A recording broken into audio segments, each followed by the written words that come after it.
aportes de la Red LAT a la reducción de la violencia armada en la región de América Latina. Hay que precisar que este proyecto de consultoría auspiciado por Humanity and Inclusion, Programa Colombia, se desarrolló entre octubre de 2020 y marzo de 2021, con miras a movilizar el conocimiento situado sobre la violencia armada de la Red Latinoamericana de Asociaciones de Sobrevivientes de Minas Antipersonal, Restos Explosivos de Guerra y otras personas con discapacidad, Red LAT. Los puntos de vista y opiniones contenidos en esta presentación no deben considerarse como un reflejo de los puntos de vista del gobierno de Noruega ni del gobierno de Suiza. El propósito principal del estudio consistió en aportar reflexiones para la integración de una agenda pública regional de reducción de la violencia y de atención inclusiva a las víctimas a partir de identificar las comprensiones situadas de estas violencias y los impactos sobre las organizaciones sociales que conforman la Red LAT, como también los desafíos que enfrentan los sobrevivientes de minas y otras personas con discapacidad para fortalecer su organización regional. Derechos humanos y derecho internacional humanitario. Los planteamientos centrales del estudio retomaron la experiencia y el conocimiento situado de las organizaciones de la Red LAT mediante un proceso de coinvestigación que fueron ampliadas mediante la consulta de fuentes secundarias y por una postura conceptual y metodológica desarrollada por el equipo de consultores alrededor de la convergencia y complementariedad de los derechos humanos y del derecho internacional humanitario. Otro de los objetivos específicos del estudio invitaba a fortalecer las organizaciones sociales de la Red LAT con elementos teóricos sobre el tema de violencia armada y metodológicos en el área de investigación social. Guerras, conflictos y violencias armadas. Como no hay un consenso académico sobre la definición de las guerras y los conflictos y violencias armadas, se diferenciaron los conflictos armados, entre países, de las violencias armadas, internas, sin olvidar que esa oposición violenta entre países y entre conacionales casi nunca excluye una interrelación entre aspectos internos y externos. Por ejemplo, el Centro de Memoria Histórica identificó 5 ejes temáticos para entender el conflicto armado colombiano y sus diferentes violencias. Primero, la disputa histórica por la tierra y el conflicto agrario sin resolver. Segundo, una ausencia de garantías para la participación política y la cooptación de esas agrupaciones políticas alternativas por parte de los actores armados. Tercero, los recursos de la exportación y producción narcotraficante de marihuana y cocaína que proveen recursos económicos, actores armados y una cultura violenta e ilegal de ascenso y movilidad social que ha contribuido a naturalizar el conflicto. Cuarto, una corresponsabilidad internacional que provee recursos económicos y los referentes ideológicos de la confrontación este-oeste de la Guerra Fría, luego las presiones de la guerra contra las drogas y más recientemente de la guerra contra el terrorismo, como también las políticas de contención de la violencia de los derechos humanos, y quinto, una presencia fragmentada del Estado en los territorios nacionales, así como políticas de gobierno, que no de Estado, lo que ha relegado a vastos sectores regionales a una marginalidad institucional y social, contribuyendo a generalizar una indiferencia citadina sobre el conflicto armado que se vive en las zonas rurales y en los territorios de los pueblos originarios y afrodescendientes. Según datos del rastreador de conflictos globales del Consejo Europeo de Relaciones Exteriores, en 2022, 6 guerras activas principales en todo el planeta impactan de manera crítica los intereses de los Estados Unidos. La crisis con Corea del Norte, las tensiones en el mar de China y Japón, la disputa territorial en el mar de China Meridional, entre China y Filipinas y Vietnam, la guerra en Afganistán, el enfrentamiento entre Estados Unidos e Irán, pero, sobre todo, el conflicto entre Rusia y Ucrania, luego de la invasión militar del 24 de febrero de este año. Por las cifras de ACNUR, noviembre de 2021, actualmente el número de personas a nivel mundial que huyen de la violencia, la inseguridad, la pandemia, la pobreza, la inseguridad alimentaria y los efectos del cambio climático supera los 84 millones de personas, entre los cuales, 51 millones de personas han sido desplazadas dentro de sus propios países y 21 millones son refugiadas. El profesor de geopolítica en la UNAM, Alfredo Jalife Rajme, analiza el conflicto ruso-ucraniano como una guerra civil donde se está determinando el nuevo orden mundial tras el fin de la globalización neoliberal. Sería la primera guerra híbrida mundial ya que, además del conflicto interno militar, se libra también una guerra económico-financiera, biológica, porque el Pentágono reconoció haber financiado en Ucrania 46 biolabs de armas biológicas, genética radiológica, religiosa, lingüística, cibernética, deportiva y desinformativa, que eventualmente podría desencadenar una guerra nuclear. Esta guerra se presenta luego de la extensión del Tratado de Buena Vecindad y Cooperación Amistosa entre la República Popular China y la Federación Rusa firmado en 2001 y renovado en 2021, calificado por esos países como una alianza sin límites y sin áreas prohibidas de cooperación, y en tanto que no está dirigida contra terceros países se la presenta como estabilizadora a nivel internacional y orientada a la paz y al desarrollo.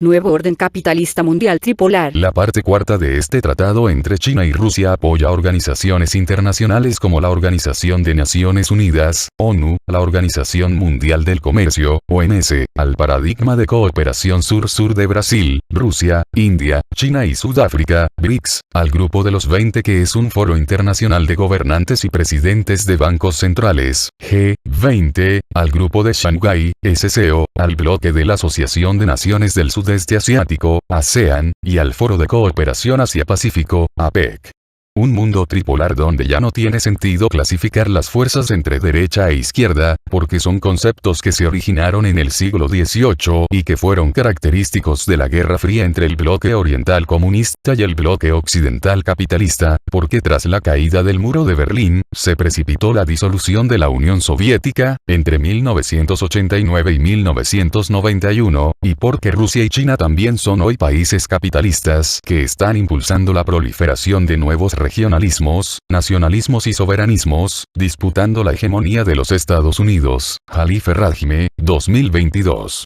Guerras, conflictos y violencias en América Latina. Si se examina este panorama bélico en América Latina, al menos una guerra, una invasión y 5 conflictos armados internos tuvieron lugar en el siglo pasado, a saber, el conflicto armado colombiano, la revolución sandinista, el conflicto de Chiapas, la invasión estadounidense a Panamá, el conflicto armado interno en El Salvador, la guerra del Cenepa entre Perú y Ecuador y el conflicto mapuche en la Araucanía y la Patagonia en Chile y Argentina. Y en los 22 años de este siglo en la región se han presentado o continúan ocurriendo 7 conflictos internos. Reversibilidad de la guerra y de la economía. Este rápido panorama de la conflictividad bélica mundial y regional está relacionado con el proceso de ascenso y declinación de 50 años de globalización neoliberal que no iniciaron con las reformas promovidas por Margaret Thatcher entre 1979 y 1990 en el Reino Unido, ni con el gobierno de Ronald Reagan entre 1981 y 1989 en los Estados Unidos, sino con la experimentación de política económica liderada por los neoliberales Milton Friedman, Friedrich Hayek y los Chicago Boys entre 1975 y 1986 bajo la dictadura de Pinochet en Chile.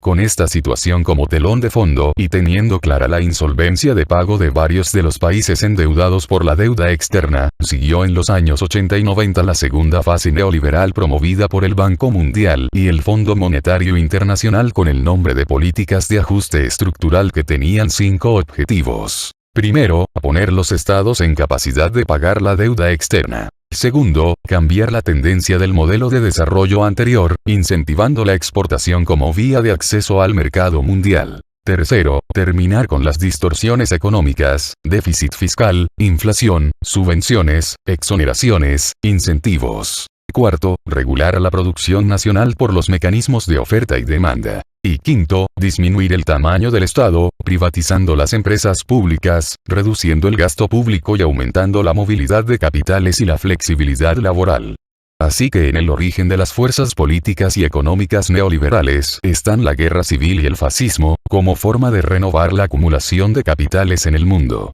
Contaminación por minas en 2020. En contravía con todo lo anterior, a resaltar que el monitor de minas terrestres y municiones en racimo reporta en octubre de 2021, que hay 164 estados partes del Tratado de Prohibición de Minas, que los estados parte del tratado han destruido más de 55 millones de minas antipersonal almacenadas, incluidas más de 106.500 destruidas en 2020. Que los grupos armados no estatales utilizaron minas antipersonal en al menos 6 países, lo que incluye a Colombia. que Chile destruyó sus minas retenidas restantes en sus áreas reportadas, cosa que no sucedió en Ecuador y Perú. 2020 fue el sexto año consecutivo con un alto número de víctimas registradas debido a las minas, incluidos los tipos improvisados, así como los restos de municiones en racimo y otros restos explosivos de guerra por el aumento de los conflictos. Un 80% fueron civiles y los niños representaron la mitad de las bajas. Colombia figura con más de 100 bajas entre 9 países. Nicaragua figura como un estado parte que tiene contaminación residual, mientras que Venezuela debe proporcionar información sobre la contaminación sospechada o conocida por minas improvisadas. Por último, continúa la educación sobre riesgos a las poblaciones afectadas por la contaminación por minas antipersonal, pese a la pandemia de COVID-19. Y en lo que respecta a la atención a víctimas de minas, han aparecido nuevos desafíos de accesibilidad, coordinación de servicios y suministro de materiales de salud y rehabilitación. Persisten brechas significativas en el acceso a oportunidades económicas para los sobrevivientes y otras personas con discapacidad donde más se necesitaban oportunidades de medios de subsistencia. Ascenso de la violencia por armas pequeñas y livianas. Sin perder de vista el conocimiento situado sobre la violencia armada de la Red LAT ocasionada por minas antipersonal, artefactos explosivos improvisados, municiones sin explosionar y restos explosivos de guerra, el informe final del estudio también llamó la atención sobre el incremento que viene teniendo la posesión de armas pequeñas y livianas, APAL, en la región, porque contribuyen decisivamente en la violencia, especialmente en los homicidios, cumplen con frecuencia un papel fundamental en la delincuencia organizada y amplifican la incidencia de los conflictos armados y el terrorismo según reporta la Oficina de Naciones Unidas contra la Droga y el Delito, 1DS, 2020, hasta el punto que la proporción de homicidios ejecutados con ellas superan ampliamente el promedio mundial. Según una evaluación de la Secretaría de Armas Bajo Control, 2018 páginas 101 y 102, uno de los principales factores que contribuye a esta epidemia de violencia armada es el desvío de armas pequeñas y livianas y sus municiones en toda América, especialmente en América Latina y el Caribe. De allí que es importante establecer que agencias de la ONU, ONG internacionales, ONG y organizaciones comunitarias están operativas en la acción integral contra minas antipersonal y por la reducción para la violencia armada para saber si tienen necesidad y estarían abiertos a proyectos de seguridad física y gestión de existencias relacionados con almacenamiento y gestión de armas y municiones. Asociación de Sobrevivientes de Minas Antipersonal, Municiones sin Explosionar y Restos Explosivos de Guerra. Desde el punto de vista de la teoría de los movimientos sociales, las asociaciones de sobrevivientes de minas antipersonal, restos explosivos de guerra y otras personas con discapacidad forman parte de los nuevos movimientos sociales, que no se articulan en torno a la clase social, a diferencia, por ejemplo, del movimiento obrero, sino de problemas e intereses como la cultura, el reconocimiento de la identidad individual y social, la defensa del medio ambiente, la justicia, y la promoción de los derechos humanos, porque identifican nuevas formas de opresión que sobrepasan las relaciones de producción, y ni siquiera son específicas de ellas, como son la guerra, la polución, el machismo, el racismo o el productivismo. Y al abogar por un nuevo paradigma social, menos basado en la riqueza y en el bienestar material que, en la cultura y en la calidad de vida como plantea Boaventura de Sousa Santos, 2001, página 178. Con la firma de la Convención sobre la Prohibición del Empleo, Almacenamiento, Producción y Transferencia de Minas Antipersonal y sobre su destrucción, Tratado de Ottawa del 3 de diciembre de 1997, no solo se limita el uso de estos artefactos como métodos de guerra dentro de un tratado de desarme o humanitario por ser una clara violación a los derechos humanos y una infracción al derecho internacional humanitario, sino que se incluye la asistencia a las víctimas.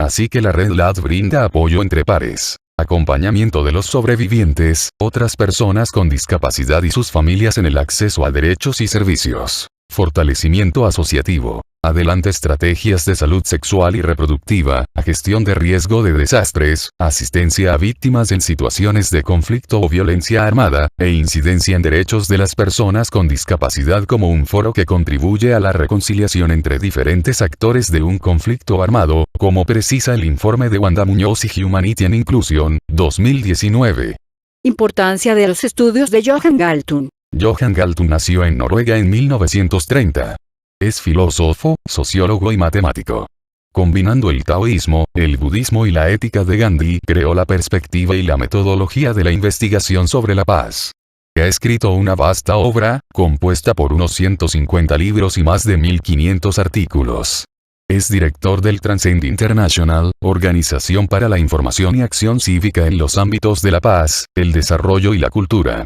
Ha participado en más de 150 conflictos como mediador, por ejemplo, en Sri Lanka, Afganistán, el norte del Cáucaso y en la guerra entre Ecuador y Perú. En 1987, recibió el Premio Nobel Alternativo y en 1993 el Premio Gandhi. Concepto del triángulo de la violencia. Para Galtung, 1969, además de la violencia personal directa, evidente y visible, existe una violencia estructural indirecta, silenciosa o invisible, que actúa como causa profunda de las violencias y conflictos, y que se deriva de una organización social injusta, inequitativa, negadora de derechos y necesidades. En 1990, Galtung amplió estas causas profundas al integrar la violencia cultural como causa de la violencia directa, pues la esfera simbólica de áreas como la religión, la ideología, el lenguaje, el arte, las ciencias, los medios masivos, incluido el cine, y la educación contribuyen de manera activa en la aceptación social de la violencia al producir sentimientos, afectos, pasiones y condiciones para el odio, el miedo, la sospecha, la distorsión y el prejuicio, siendo el racismo y el patriarcado buenos ejemplos de legitimación de relaciones de violencia, subordinación y hegemonía.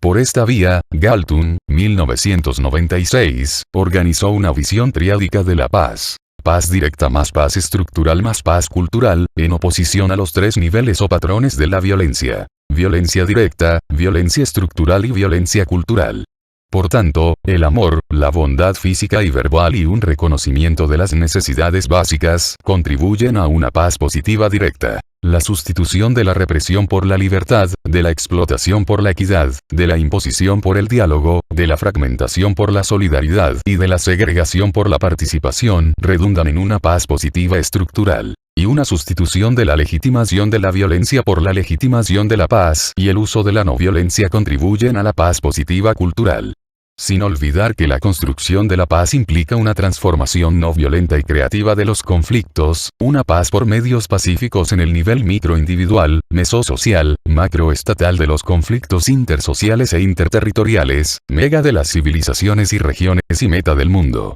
Multidimensionalidad de los conflictos. Siguiendo esta conceptualización, el equipo de consultoría propuso las dimensiones multinivel meta, mega, macro, meso y micro en las que la Red Internacional para la Paz, el Desarrollo y el Medio Ambiente Transcend International Peace Development Environment Network, considera, se generan y presentan los conflictos sociales, como un marco epistemológico y metodológico para comprender la complejidad de las guerras y violencias. Multidimensionalidad de los conflictos y de la paz. Pero teniendo presente que también en estas múltiples dimensiones se generan las posibilidades de una transformación no violenta y creativa de los conflictos, pues al intercalar la perspectiva compleja del triángulo de la violencia teorizado por Johan Galtung con las 5 dimensiones multinivel del Transcend International, se configura una matriz de doble entrada, que bien podría servir para mapear posibles vías de construcción de la agenda de incidencia de la Red LAT y de ampliación de su mapa de actores clave que la acompaña, con miras a establecer en un futuro cercano, entre otras acciones posibles, una relación de trabajo con las redes asiática y africana de sobrevivientes de minas antipersonal, restos explosivos de guerra y otras personas con discapacidad. Palomas para la Paz. Matías Riami, publicado en Gance el 26 de febrero de 2022. Principales conclusiones y recomendaciones. La Red LAT tiene claro desde su informe sobre las buenas prácticas, Wanda Muñoz y Humanity and Inclusion, 2019, que un gran problema son las condiciones en que se realizan los procesos de caracterización o diagnóstico situado de las necesidades de las personas sobrevivientes y con discapacidad, porque también se presentan prácticas de corrupción político-administrativa.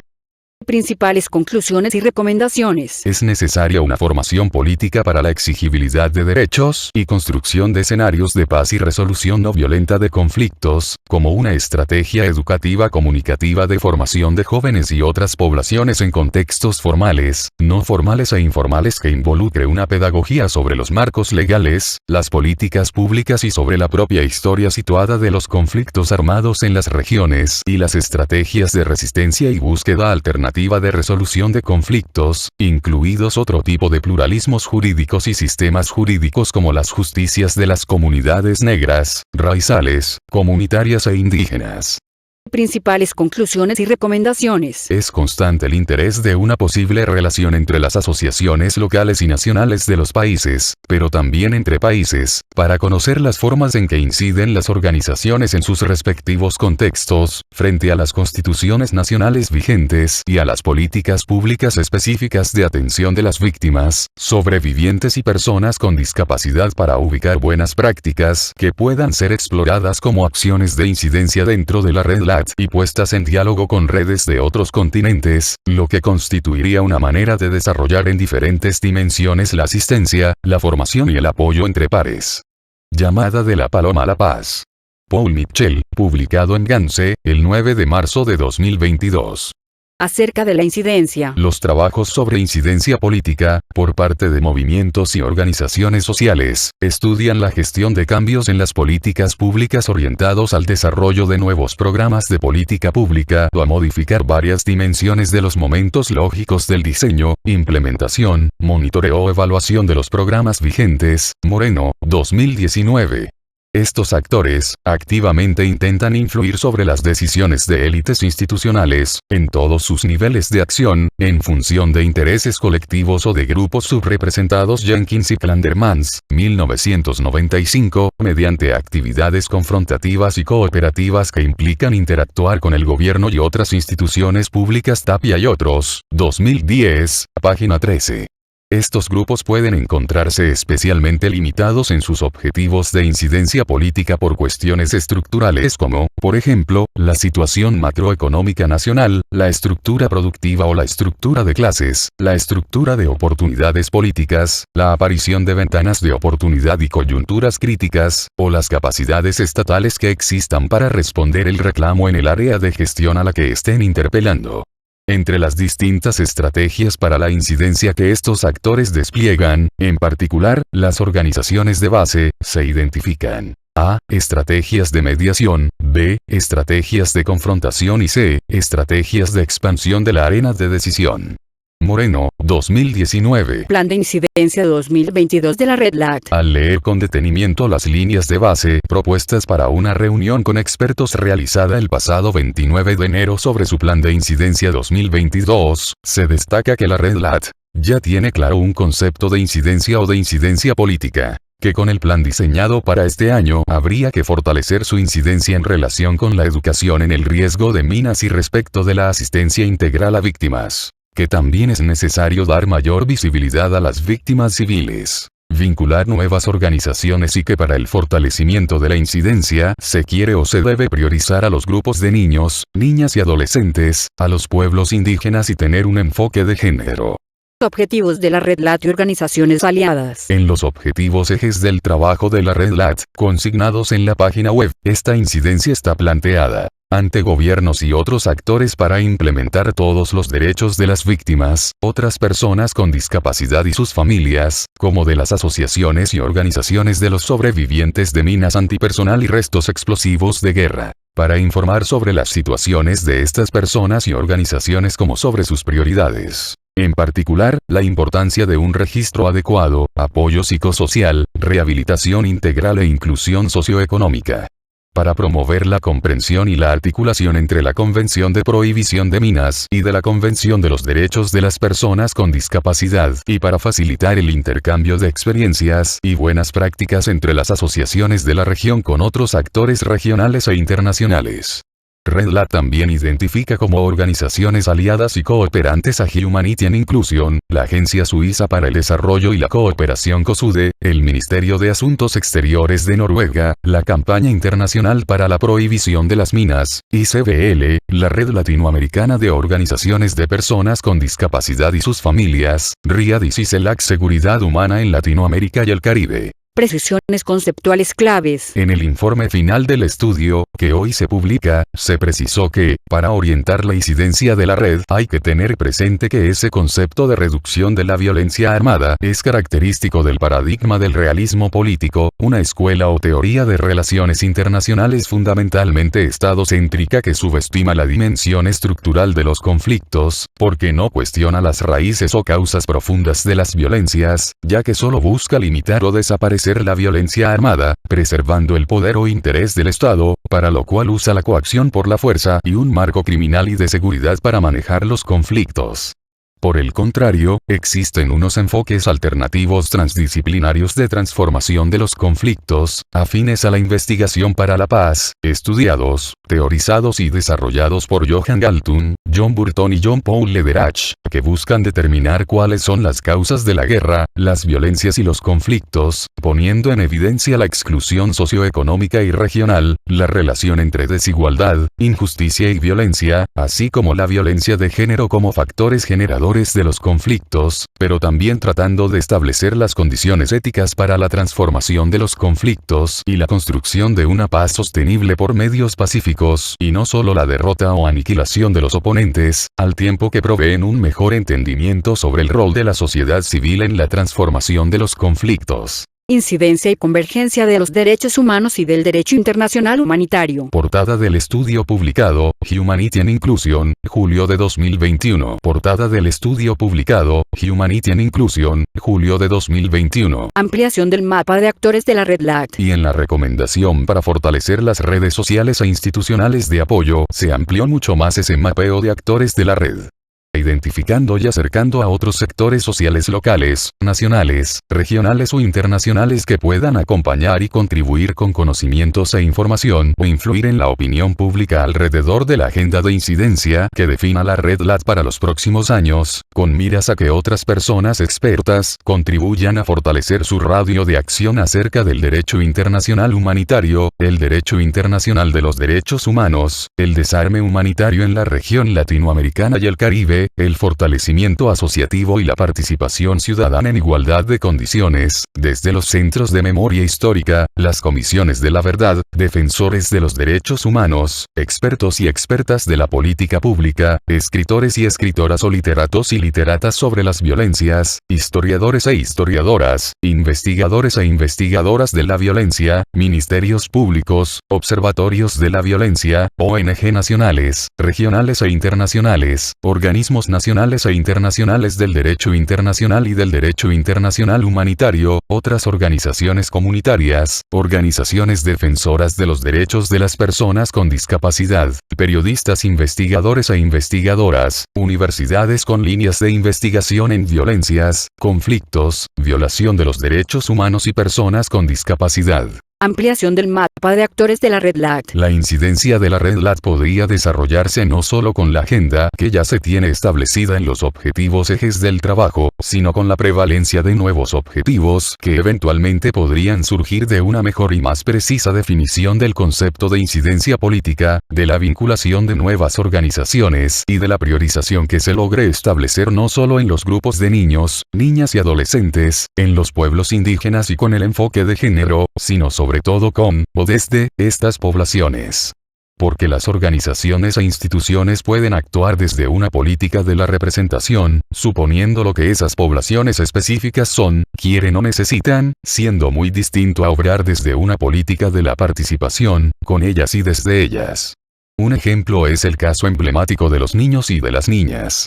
Por lo general se cree que los padres, maestros, las organizaciones ciudadanas y las políticas públicas saben qué es lo que este grupo etario quiere o necesita. No obstante, con la aprobación del nuevo contrato social suscrito entre los estados, los niños, sus organizaciones, las familias y comunidades alrededor de la Convención Internacional de los Derechos del Niño de 1989, se estableció la novedad de los derechos de participación. El derecho del niño y niña a expresar sus opiniones y que éstas sean tenidas en cuenta. Artículo 12. La libertad para buscar, recibir y difundir informaciones e ideas. Artículo 13. El derecho de las niñas y niños a crear asociaciones y celebrar reuniones pacíficamente. Artículo 15. Sin olvidar que el Comité de los Derechos del Niño de las Naciones Unidas enfatizó en 2009, en su observación general número 12, el derecho del niño a ser escuchado. Así que habría que ver en la práctica cómo están constituidas, dentro y entre, las organizaciones y asociaciones de la Red LAT, las comisiones que obligan la presencia, voz y propuestas de las niñas y de los niños, porque una cosa es desarrollar la incidencia centrada sobre los niños y las niñas, donde ellos y ellas son solo objetos vistos desde la perspectiva adulta, otra desarrollarla con los niños y las niñas como informantes, donde resultan juntas las perspectivas de niños, niñas y adultos, y otra muy diferente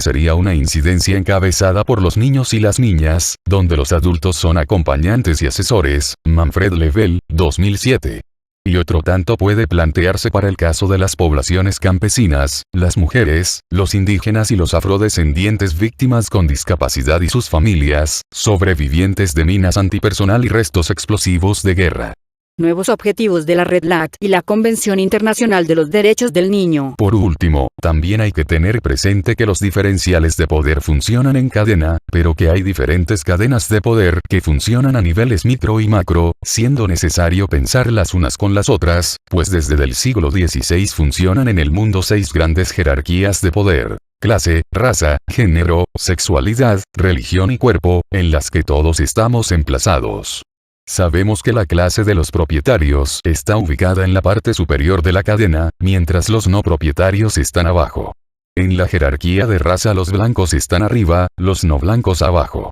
En la jerarquía de género los hombres se instalan en la parte superior y las mujeres, los jóvenes y los niños y las niñas en la inferior. En la jerarquía de sexualidad los heterosexuales ocupan la parte de arriba y los no heterosexuales abajo. En la jerarquía de religión el código de clasificación será el de cristianos para la parte de arriba y los no cristianos para la parte de abajo. Castro Gómez, 2019. Y en la jerarquía de los cuerpos considerados normales está arriba y los anormales abajo. Esta condición es sobre todo medular para la Red LAT, es la que experimentan las otras personas con discapacidad, la que padecen aquellos cuerpos que estallan según plantea Franco, 2012, por efecto de las guerras entre países, de conflictos armados internos y en zonas afectadas por la violencia armada, que contemporáneamente se reúnen en asociaciones y organizaciones de personas víctimas y sobrevivientes de minas antipersonal, municiones sin explosionar y restos explosivos de guerra. Diferenciales de poder. Por último, también hay que tener presente que los diferenciales de poder funcionan en cadena, pero que hay diferentes cadenas de poder que funcionan a niveles micro y macro, siendo necesario pensar las unas con las otras, pues desde el siglo XVI funcionan en el mundo 6 grandes jerarquías de poder: clase, raza, género, sexualidad, religión y cuerpo, en las que todos estamos emplazados. Sabemos que la clase de los propietarios está ubicada en la parte superior de la cadena, mientras los no propietarios están abajo. En la jerarquía de raza los blancos están arriba, los no blancos abajo. En la jerarquía de género los hombres se instalan en la parte superior y las mujeres, los jóvenes y los niños y las niñas en la inferior. En la jerarquía de sexualidad los heterosexuales ocupan la parte de arriba y los no heterosexuales abajo. En la jerarquía de religión el código de clasificación será el de cristianos para la parte de arriba y los no cristianos para la parte de abajo. Castro Gómez, 2019. Y en la jerarquía de los cuerpos considerados normales está arriba y los anormales abajo. Esta condición es sobre todo medular para la red LAT, es la que experimentan las otras personas con discapacidad, la que padecen aquellos cuerpos que estallan como plantea Franco, 2012, por efecto de las guerras entre países, de conflictos armados internos y en zonas afectadas por la violencia armada, que contemporáneamente se reúnen en asociaciones y organizaciones de personas víctimas y sobrevivientes de minas antipersonal, municiones sin explosionar y restos explosivos de guerra.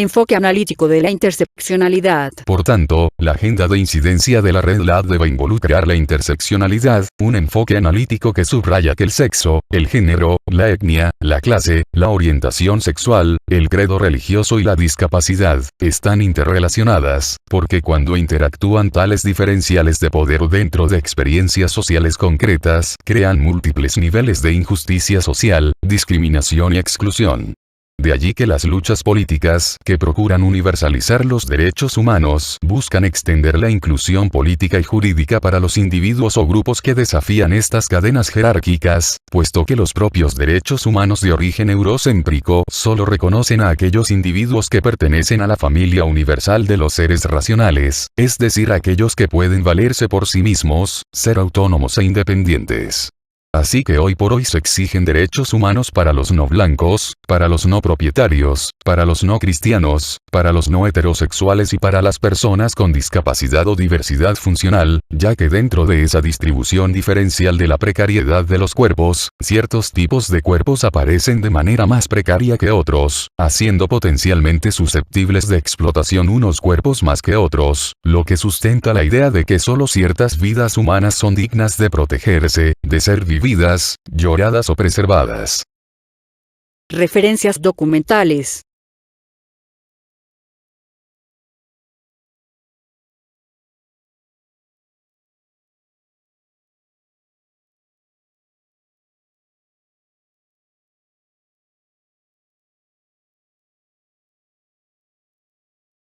Intervención en el panel. La acción integral contra minas antipersonal. Foro. Retos y perspectivas en la reparación integral a las víctimas. Organizado por Humanity and Inclusion, Programa Colombia, en conmemoración del 4 de abril, Día Internacional para la Sensibilización contra las Minas Antipersonal, y 9 de abril, Día Nacional de la Memoria y Solidaridad con las Víctimas. Hotel Cité, carrera 15 número 88, 10. Bogotá, Distrito Capital, 6 de abril de 2022.